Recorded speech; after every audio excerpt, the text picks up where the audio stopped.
దేవునికి స్తోత్రం. ప్రియమైన సహోదర సహోదరులకు శుభాభివందనములు. ఈరోజు దేవుని వాగ్దానం పేతురు రాసిన మొదటి పత్రిక 5:6. దేవుడు తగిన సమయమందు మిమ్మల్ని హెచ్చించినట్లు ఆయన బలిష్టమైన చేతి క్రింద దీన మనస్కులై ఉండుడి. చూడండి, దేవాది దేవుడైన పరిశుద్ధుడైన ప్రభువైన యేసుక్రీస్తు వారు పరలోకములో నుండి భూలోకానికి ఎంతో తన్ను తాను తగ్గించుకుని వచ్చారు. ఈ లోకమందు ఎంతో దీనత్వంతో ఆయన జీవించారు. ఈ లోక మానవాళి రక్షణార్థమై తన్ను తాను ఎంతగానో తగ్గించుకున్నారు. బొచ్చు కత్తిరించి వాని ఎదుట గొర్రెపిల్ల ఎంత మౌనంగా ఉంటుందో అంతకంటే ఎక్కువ మౌనంగా ఉన్నారు.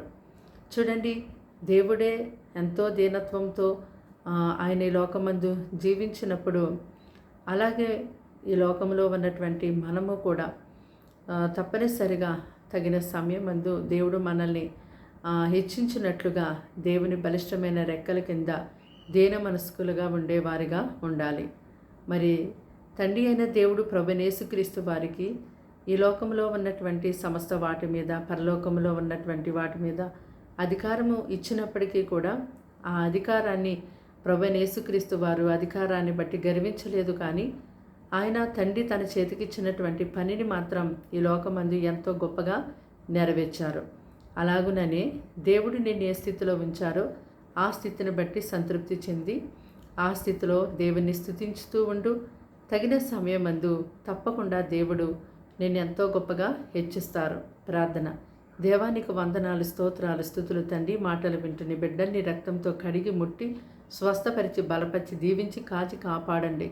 వారి యొక్క పనులన్నీ జరిగించండి. వారికి ఉన్న ఆటంకములు తొలగించండి. అనారోగ్య సమస్యలను తీసివేసి స్వస్థత దయచేయండి. సాతాను సంబంధమైన క్రియలు నయం చేసి ఎంతో విడుదల దయచేయండి. చిన్నవారు మొదలు పెద్దవారు వారికి దినమంతా ప్రత్యేకముగా నీ కాపుదల్లో ఉంచి నడిపించండి.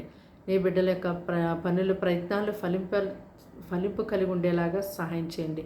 ఈ దినమంతా మీరే తోడైండి నడిపించమని, కాపాడమని, కీడు శోధన పని తప్పించమని యేసు నామమున వేడుకుంటున్నాం తండ్రి. ఆమేన్, ఆమేన్.